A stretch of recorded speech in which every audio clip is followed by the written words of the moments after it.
اب جب یہ وقت لگے گا، آگے آگے آپ جائیں گے، اور پھر ایک لمحہ ایسا آئے گا کہ فزیکل سینسز بالکل ختم ہو جائیں گی اور روشنی کے جسم کی سینسز جاگ پڑیں گی۔ اب آپ کی آنکھیں بند ہیں، لیکن اب آپ نہیں ہیں، فزیکلی آپ نہیں ہیں۔ اب وہ جو انرجی، وہ روح جو آپ کے اندر چل رہی ہے، وہ ظاہر ہے آپ پر۔ اب مٹی کا جسم کی خودی ختم ہو گئی، یہ بے خودی میں چلا گیا، اور روشنی کے جسم کی سینس جاگ پڑی، اس کا شعور جاگ پڑا، اب یہ خودی ہو گئی۔ لیکن روشنی کا جسم ورک کرتے ہوئے اسے یہ لگتا ہے کہ ابھی پرفیکشن نہیں ہے۔ میں جو روشنی کا جسم ہوں، میری ایک الگ ماہیت ہے، میری ایک کیفیت ہے، میں پھر کیا ہوں؟ ابھی جب آپ فزیکل جسم میں سوچتے ہیں، اور لوگوں کو سوچنا چاہیے، آپ لوگ پڑھتے ہیں، میں بار بار سمجھا رہا ہوں، آپ لوگ پڑھتے ہیں آمنوا بالغیب، غیب پر ایمان لاؤ، اور ایمان تب تک پرفیکشن میں نہیں آتا جب تک اقرار باللسان نہ ہو اور تصدیق بالقلب نہ ہو۔ یہاں آپ نے اقرار کیا ہے کہ میرے اندر روح ہے، لیکن اس روح کی آپ کو کوئی تصدیق نہیں ہے، اس روح کا آپ کو مشاہدہ نہیں ہے۔ جب روح کا مشاہدہ نہیں ہے، آپ کا ایمان مکمل نہیں ہے۔ ایمان مکمل تب ہوگا جب روح کا مشاہدہ ہوگا، تو ابھی تو روح کا مشاہدہ ہی نہیں ہے۔ لوگ سمجھتے نہیں ہیں، لوگوں سے پوچھے تم پر سب سے پہلے کیا چیز غائب ہے، لوگ کہتے ہیں اللہ پاک غائب ہیں، فرشتے غائب ہیں، جن غائب ہیں، جنت غائب ہے، دوزخ غائب ہے، لیکن لوگ یہ سمجھنے سے قاصر ہیں کہ تم پر غائب ہو۔ انسان پر غائب ہے، انسان سمجھا ہی نہیں اپنے آپ کو بھی۔ انسان تب اپنے آپ کو سمجھے گا جب وہ اپنی روح کو سمجھے گا۔ جو اس فزیکل باڈی کو چیز چلا رہی ہے، جب تک اس چیز کو نہیں سمجھے گا انسان پر انسان ابھی غائب ہے۔ تو فزیکل جسم خود، جو اس کے اندر روشنی کا جسم ہے، وہ بے خود، کیونکہ اس کو نہیں پتا اس کا، اور اس درمیان ایک وجدانی کیفیت ہے۔ اور پھر اس فزیکل سینس سے نکل کر جب روشنی کے جسم کی سینسز میں آ گئے، اب روشنی کا جسم پھر محتاج ہے کہ آخر میں کیا ہوں؟ اب روشنی کا جسم جو خود کو ظاہر کیے ہوئے ہے، اب آپ پر جو خودی ظاہر ہے روشنی کے جسم کی، اب روشنی کا جسم اس خودی سے بیزار ہو جائے گا۔ اب روشنی کا جسم اپنے مین سورس کی طرف پلٹنا چاہتا ہے، اپنے آپ کو جاننا چاہتا ہے کہ میں کیا ہوں۔ اب روشنی کے جسم کے اوپر اس کی ماہیت اور کیفیت ظاہری طور پر جو ظاہر ہے، جو خودی ہے، جو روشنی کے جسم خود ہے، ظاہر ہو گیا، لیکن اس کا مین سورس ابھی اس پر بے خودی ہے، اس کو اپنے مین سورس کا نہیں پتا۔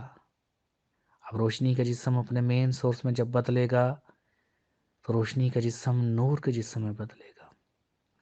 اب پھر یہاں نور کا جسم خود پہ ظاہر ہے، اب بے خود کیا ہو گیا کہ نور کے جسم کا مین سورس کیا ہے۔ اب نور کا جسم پھر سمجھنا چاہتا ہے کہ میں کیا ہوں، عالم جبروت پر پہنچ کر سمجھتا ہے نور کا جسم، اور پھر اپنی کھوج کرتا ہے۔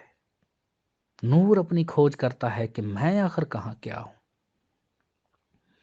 اور نور عین روح کو سمجھتا ہے۔ نور کا جسم کی جو سینس جو ظاہر تھی، جو خود ہوا تھا، اب وہ روح کی سینس میں بدلے گا۔ اب روح اپنے آپ کو سمجھے گی کہ میں کیا ہوں۔ اب روح کی خودی آپ پر ظاہر ہوئی، لیکن روح کا مین سورس ابھی آپ پر بے خودی میں چلا گیا، وہ ابھی ظاہر نہیں ہے۔ اور یہاں روح پر جو ایکٹ ہوا تھا، جس کے بدلے میں روح بنی تھی، یہاں بیسکلی روح پر ایکٹ نہیں ہے، روح پر امر نہیں ہے، روح امر سے ہے۔ یہ بڑی سمجھنے والی بات ہے، لوگوں نے غلطی کی اس کو سمجھنے میں۔ روح امر نہیں ہے، روح امر سے ہے۔ امر کس پر ہوا؟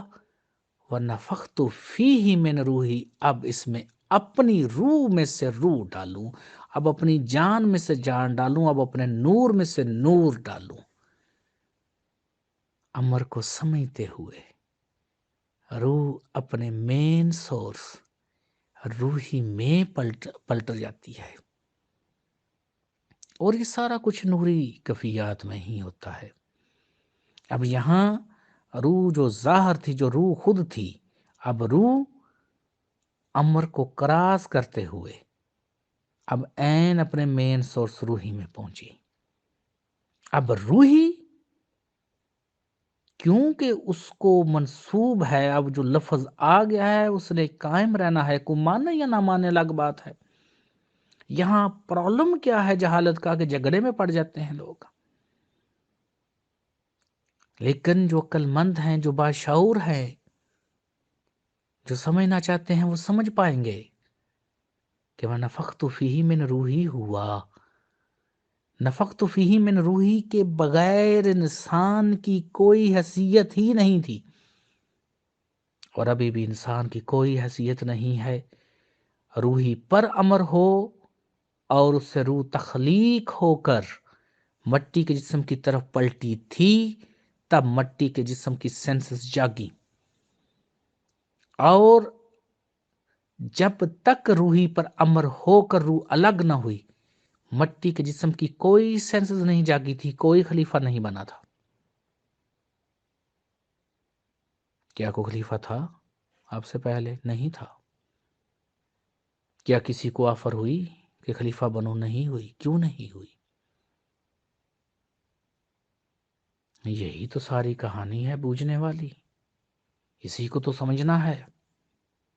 آپ آئے ہی اس لیے ہیں، مگر نہ تم لوگ کھانا کھاتے ہو، جانور بھی کھانا کھاتے ہیں، تمہارے بیوی بچے ہوں گے، جانور کے بھی بیوی بچے ہوتے ہیں، تم بھی اپنے بچے پالتے ہو، جانور بھی اپنے بچے پالتے ہیں، تو فرق کیا رہا؟ تم بھی مر جاؤ گے، جانور بھی مر جائیں گے، فرق کیا رہا؟ تم جو اگر یہ فخر کرو کہ تم کوئی بڑی تسبیح کرتے ہو، تو کائنات کی ایسی کون سی چیز ہے جو تسبیح نہیں کرتی؟ اس خالق ازل کی ہر چیز تسبیح کرتی ہے۔ اس خالق ازل کو خالق ازل رہنا ہے۔ اس نے جب اپنا تعارف کروایا ہے تو یہ تعارف کروایا ہے لیسا کمثلہ، اس کی مثال کوئی نہیں ہے۔ میں آڈیو سنتا ہوں، لوگوں کی باتیں سنتا ہوں، حیران ہو جاتا ہوں جب لوگ حقیقی باتوں کو اپنے معنی دینا شروع کرتے ہیں۔